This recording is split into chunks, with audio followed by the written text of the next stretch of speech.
Robert and Terri Irwin have spent years showing the world's strength, even when life gave them every reason to fall apart. Steve's death changed everything, but it was only the beginning of what this family would have to survive. Behind the khaki shirts and smiling photos came grief, pressure, painful family tension, and private struggles that rarely made it into the headlines. Robert grew up under the weight of his father's name, while Terri fought to keep the family and Steve's legacy together.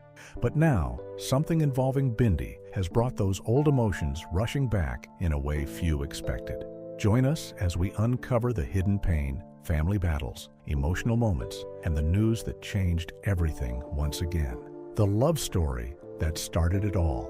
Before the Irwin name became famous around the world, Terri Raines had already built her life around animals. She was born on July 20th, 1964, in Eugene, Oregon. Her father, Clarence Raines, served in the U.S. Navy and later became a police lieutenant, while her mother, Judy, was a school teacher. But wildlife became Terri's real passion. In 1991, she traveled through Australia while visiting wildlife rehabilitation facilities, and that trip changed her life. During the journey, she met Steve Irwin. Steve later described their meeting as love at first sight, while Terri remembered thinking there was nobody else like him. To her, he seemed like an environmental Tarzan, larger than life, and impossible to forget. Their relationship moved quickly. They became engaged just 4 months later and married on June 4, 1992, in Eugene. Even their honeymoon was pure Irwin.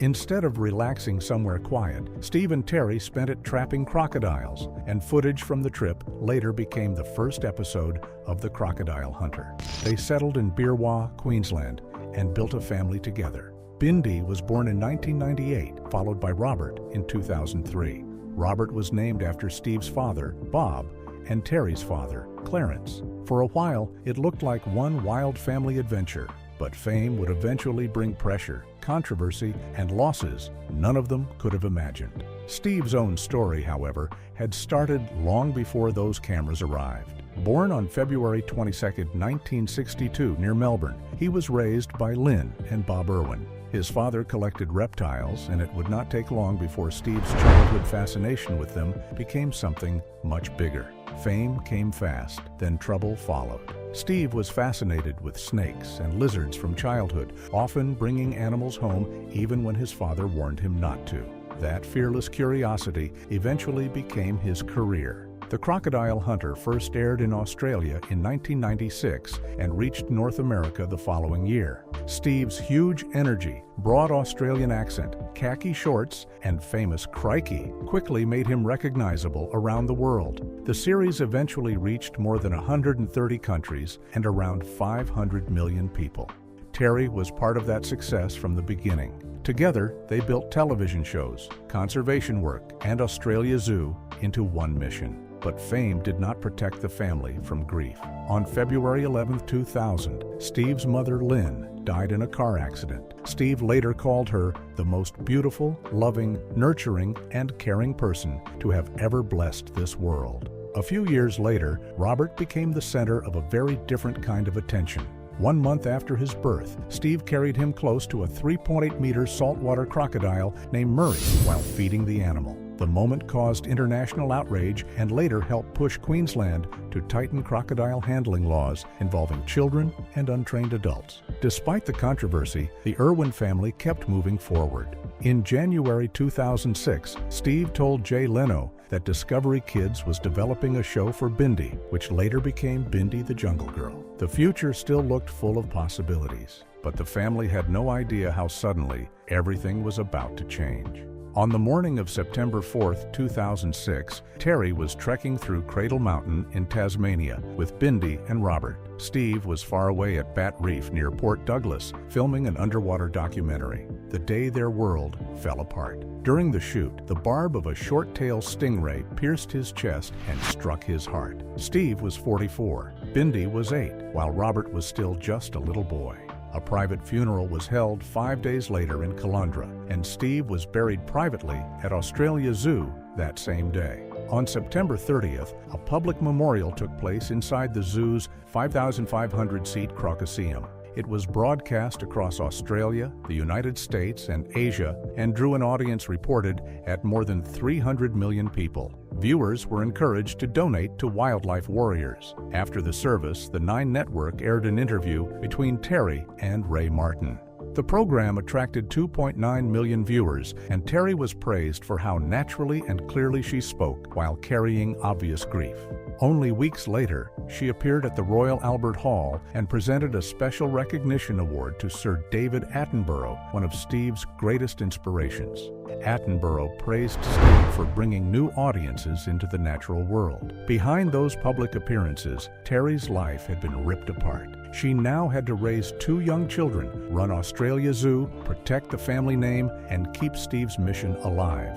She later described a time when she felt completely lost. Still, she could not simply disappear. Her children needed her, the zoo needed her, and millions of people were watching what the Irwins would do next. Then, inside that grief, Terri began noticing something in little Robert that was almost impossible to ignore. Robert Clarence Irwin had been born on December 1, 2003, in Booderham, Queensland. He and Bindi later held dual Australian and American citizenship, reflecting both sides of their family. Robert was only 2 when Steve died, which meant most of what he would know about his father came from family memories, old footage, photographs, stories, and the work Steve left behind. Yet, even as a toddler, Terri noticed that Robert seemed unusually natural around animals. He did not look nervous or forced. He watched them closely, moved comfortably around them, and seemed to understand the world his father had loved. The resemblance became impossible to ignore. As Robert grew, the resemblance became harder to miss. It was not only his face. People noticed the same excitement, similar expressions, the same bright energy, and a familiar confidence around wildlife. For Terri, those similarities carried 2 emotions at once. A small gesture or a sudden burst of excitement from Robert could make her feel as if Steve had entered the room again. It brought pride, but it could also reopen grief. Robert's education was built around the unusual life he was living. He was homeschooled at Australia Zoo, so his wildlife work and media schedule could fit around his studies. Photography became one of his earliest personal interests. He said it gave him an individual way to continue his father's work, rather than simply copy it. He began taking photos at 6 with a point-and-shoot camera and later received a Canon EOS 700D. By 15, he had graduated high school with 2 TAFE certificates. Television had also been part of his life almost from birth. His birth was shown on the Crocodile Hunter Diaries, and he made his own television debut during his parents' appearance on Enough Rope with Andrew Denton in March 2004. He later appeared on Bindi the Jungle Girl and had an uncredited cameo in Free Willy, Escape from Pirates Cove. But as he got older, being Steve Irwin's son was no longer enough. Robert needed to prove there was more to him than a famous surname. By the time Robert was 8, he had completed enough training to feed alligators and freshwater crocodiles under expert supervision. The work became more serious as he grew. In 2013, he received his first Logie nomination for Most Popular New Male Talent for Steve Irwin's Wildlife Warriors. He also co-authored and illustrated the children's dinosaur hunter books with Lachlan Krieg and Jack Wells. At the same time, he joined a 6-year campaign led by Terri to stop bauxite strip mining at the Steve Irwin Wildlife Reserve on the Cape York Peninsula. The Queensland government eventually passed legislation protecting the reserve from mining. Soon, Robert would reach a much bigger audience. America Falls for Robert Irwin. On his 10th birthday, he fed his first large saltwater crocodile, Monty, at the Crocoseum with help from Wes Mannion, Australia Zoo's director, and Steve's close friend. Robert later co-hosted the Discovery Asia-Pacific science series Wild But True, which explored ideas from nature and was nominated at the International Emmy Kids Awards. He also appeared on 10 Deadliest Snakes with Nigel Marven. Away from television, his photography was becoming serious work. In 2016, Australian Geographic named him junior runner-up in its Nature Photographer of the Year competition for an image of a large male saltwater crocodile resting on a riverbank in northern Queensland. Then came the appearances that introduced him to a much wider American audience. Beginning in February 2017, Robert became a regular guest on The Tonight Show, starring Jimmy Fallon. He brought animals into the studio with confidence, humor, and real knowledge. The chemistry worked because he never looked like he was reading a speech.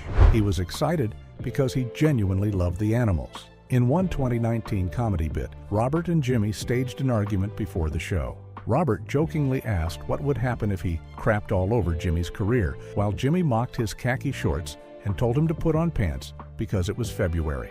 The joke landed because Robert could laugh at the image everyone already had of him. Still, the comparisons to Steve were about to get even bigger. Steve had been a regular on American late-night television long before Robert took over that space. He taught Conan O'Brien how to wrestle a crocodile in 1995, returned with a huge Burmese python in 1997, and appeared with Jay Leno many times, including a 2002 visit with a massive alligator. Across the years, Steve made 17 late-night appearances. So when Robert walked onto Jimmy Fallon's set with animals, viewers naturally saw history repeating itself. Robert did not run from that comparison, but he also kept adding new parts to his own career. In April 2018, he joined Terri and Bindi to unveil Steve's star on the Hollywood Walk of Fame. The family also met Charles, then Prince of Wales, at Lady Elliot Island to discuss the Great Barrier Reef. Crocodiles were only the beginning. That same year, Robert began running Australia Zoo's daily crocodile feeding demonstrations, taking on a job once closely linked with Steve. He also starred in and co-produced Crikey.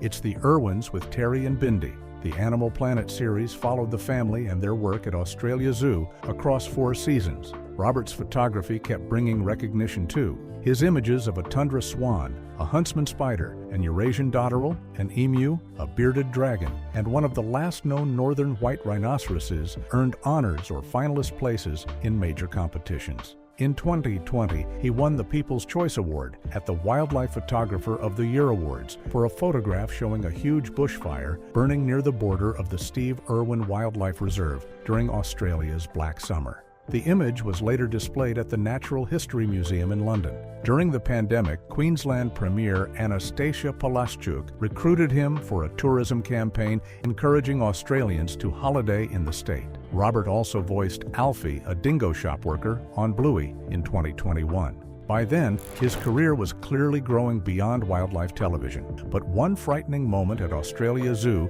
showed that the danger connected to the Irwin name had never really disappeared. While filming the 4th and final season of Crikey, It's the Irwins, Robert entered an enclosure with Casper, a 3.7-meter saltwater crocodile weighing about 350 kilograms. Casper ignored the food Robert offered and instead moved directly toward him. Robert had to scale the enclosure wall quickly and escaped without injury. The moment was a sharp reminder that this family did not work with safe props. In May 2022, Robert made a surprise appearance with the original members of the Wiggles at the Brisbane Entertainment Centre. Later that year, he published his first photo book, Robert Irwin's Australia, with all proceeds going toward wildlife conservation.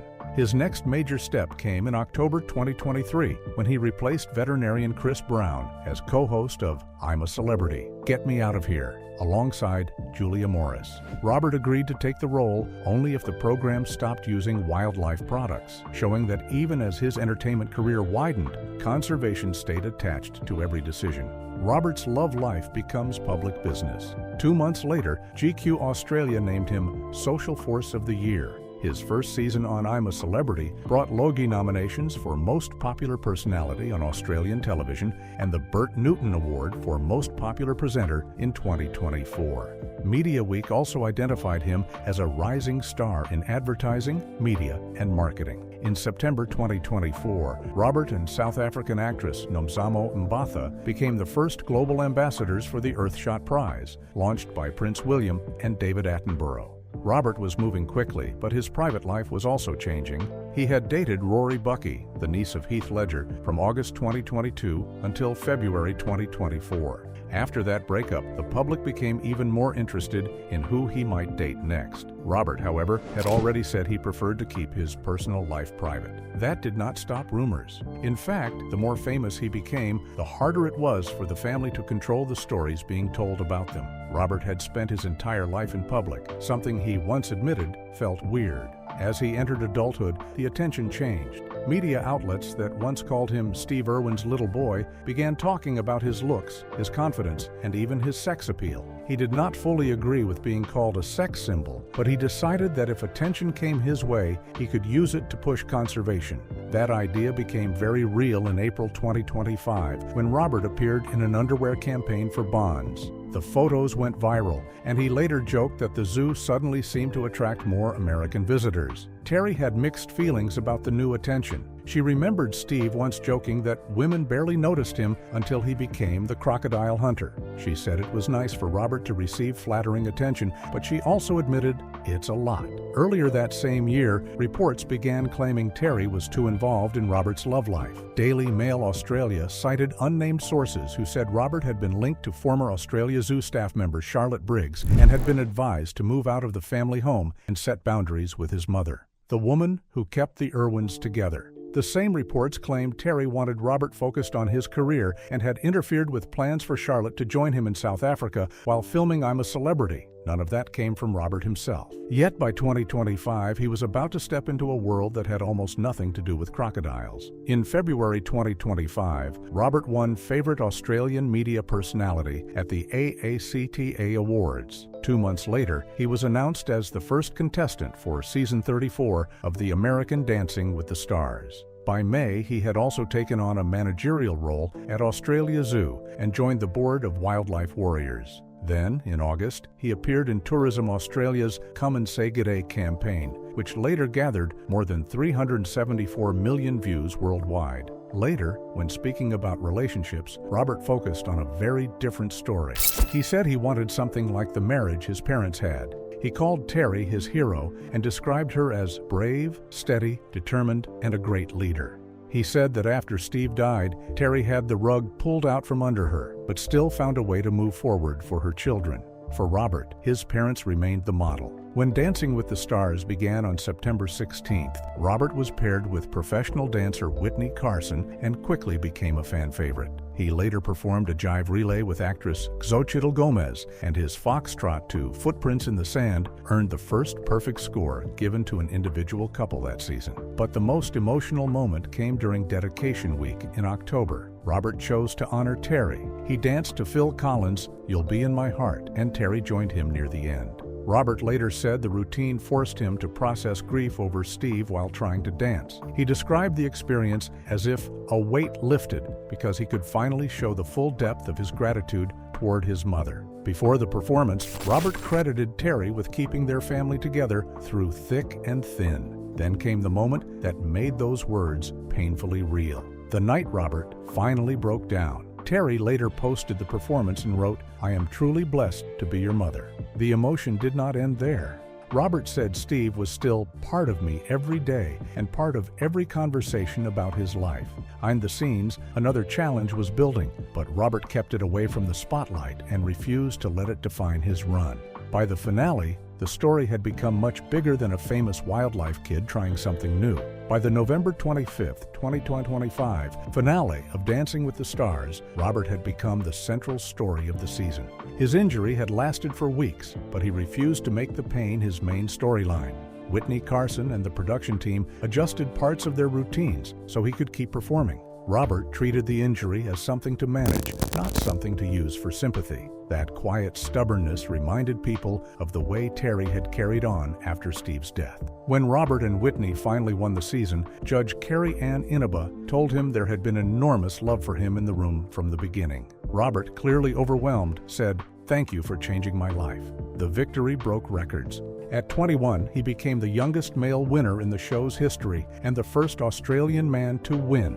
Because Bindi had already won season 21 with Derek Hove in 2015, Robert and Bindi also became the first celebrity brother and sister to both take home the Mirror Ball trophy. The win showed how far Robert had moved beyond the label of Steve Irwin's son. Yet he never tried to erase that connection. Instead, he carried it openly. In interviews, he spoke about grief, anxiety, imposter syndrome, and the strange pressure of being chronically positive while still needing to protect his mental health. He said nature gave him the greatest sense of calm. Outside work, he enjoyed mountain biking, rock climbing, skateboarding, surfing, cooking, painting, guitar, and singing. But behind that positive image, one painful family issue remained unresolved, a family rift that never really healed. But one part of the Irwin story reached much further back. Long before Robert's dance floor victory, a painful family split had already been quietly hanging over them for years. The deepest public family conflict began after Steve's death and involved his father, Bob Irwin.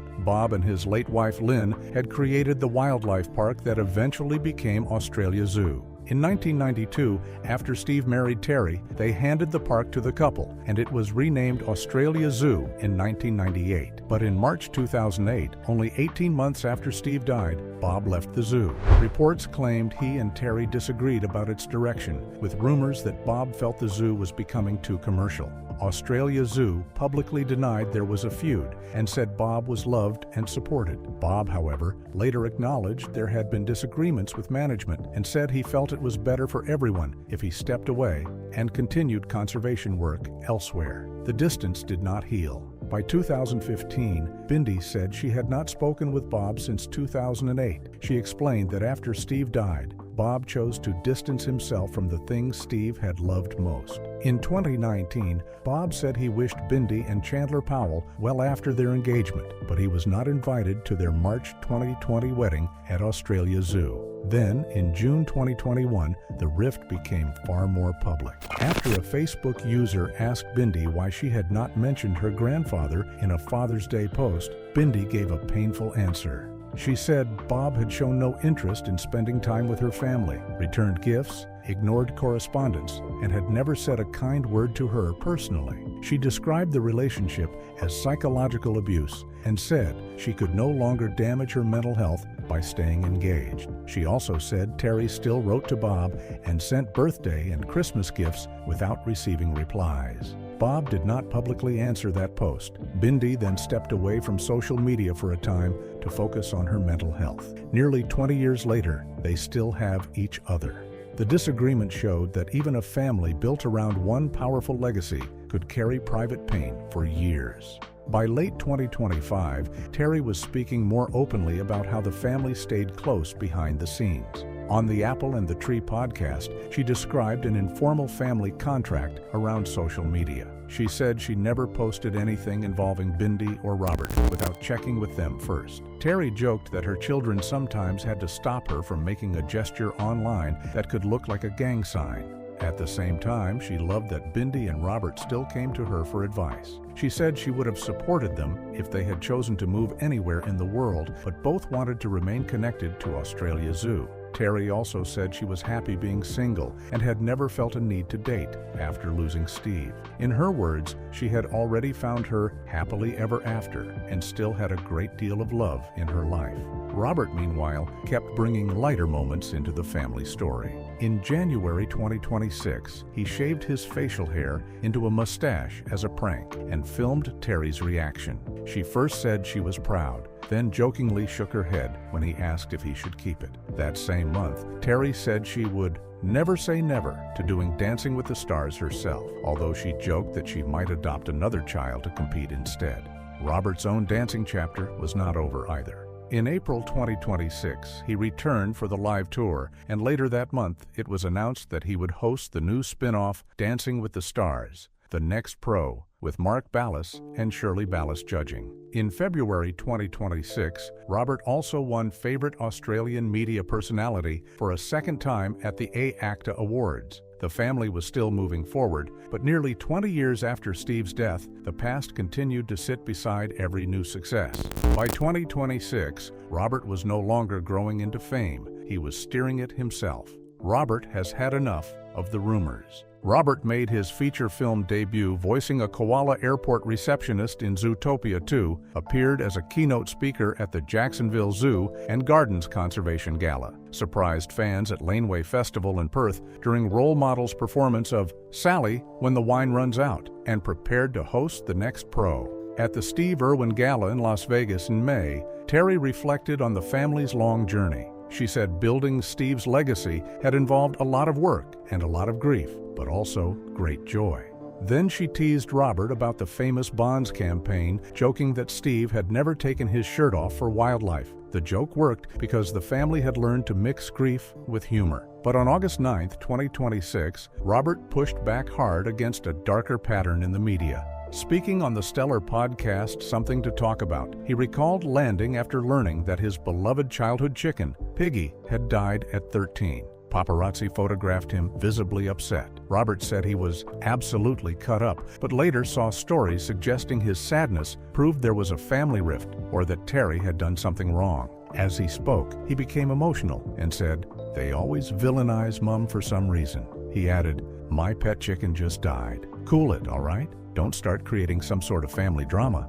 Robert also laughed at constant dating speculation, saying that if he walked beside a woman under 30, people acted as though they were engaged. He said his personal life was personal, and he preferred to redirect attention toward conservation, including the Australia Zoo Wildlife Hospital, taking in its 160,000th patient. Ahead of hosting the Logies on August 16th, he asked fans to vote for Julia Morris instead of him. And with the 20th anniversary of Steve's death approaching, Robert said his father had lived at 100% and taught him that time was fleeting. It was a powerful statement from a son still carrying grief. Through all the grief, rumors, and pressure, Robert still made one thing clear. Whatever headlines appeared, protecting his family mattered more. Do you think Terri gets enough credit for holding the Irwin family together after everything they have been through? And do you think Robert and Bindi have managed to build their own identities? Or will they always be seen through Steve Irwin's legacy? Share your thoughts in the comments below. And don't forget to hit like, subscribe, and stay tuned for more incredible stories from Hollywood's fascinating history. See you next time.